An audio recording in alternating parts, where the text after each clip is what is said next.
Hi guys! This is Boss D of Swag Monkey. Syempre, Team Collab, what's up, what's up? And today we're going to do a quick review lang mga boss, of this hat. Ayan, locally released by our brothers from Team Collab. Syempre, Classic Goods Makati and Zijan Caps. Ayan. Both of them are GSW fans. Kaya they decided to release a GSW homage hat. See, this comes in two colorways. This is the general release, the GSW colorway. Syempre, royal blue dome, royal blue brim with a yellow snap and a green under visor. Ayan. Tapos meron din ito yung rare colorway, the black one. Blackout siya except for the front logo. Ayan. Pero wala tayong hawak ngayon nun, kaya ito lang general release ang may re-review natin. Okay. Again, this is royal blue dome and brim. Ayan. Tapos it incorporates the GSW logo. O nga pala, it is inspired by the logo element hats of New Era. Ayan. Kaya ganyan yung logo nila. Ayan. This is a large logo, embroidered with golden yellow stitch with a black outline. Ang ganda niyan mga boss.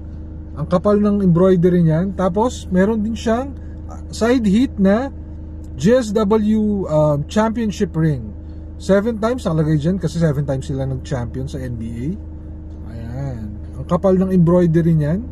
And back hit niyan, it reads Calcati. Kasi Classic Goods is from Makati, Zijan Caps naman is from Calauan.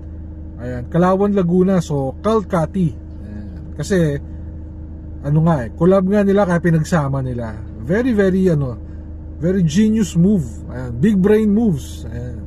Syempre, again, the yellow, golden yellow snap. Maganda rito mga boss. Ayan, green under brim for that vintagey feel. For that vintagey vibe. Tapos, embroidered is Warriors, syempre.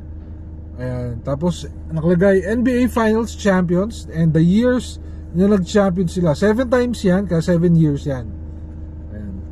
Underneath is the panel tape, makikita nyo. Ayan. Naka-stitch din dyan yung pangalan nila. Classic Goods Makati and Zijan Caps with the black, very, very thick, very, very comfortable sweatband. Ayan. And the tag of tag of Classic Goods Makati and Zijan Caps collaboration. Ayan.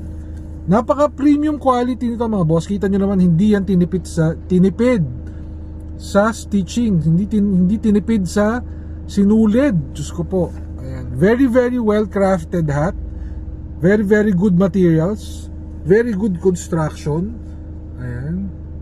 And ang sarap gamitin na to guys.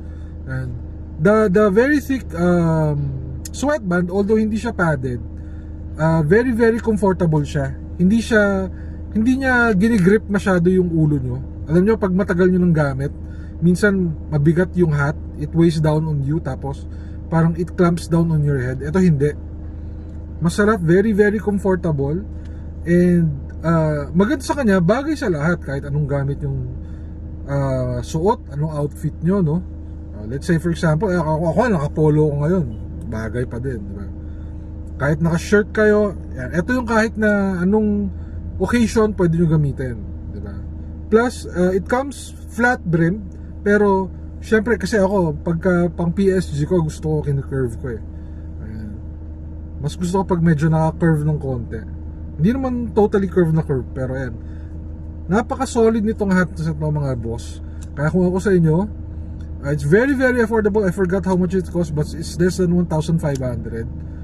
Pero very, very affordable. Kaya kung gusto nyo ng malupit na hat, ayan, I suggest you give them a message, give them a PM. Classic Goods Makati and Zijan Cap, tanong ko kung available pa. Pero napaka-solid.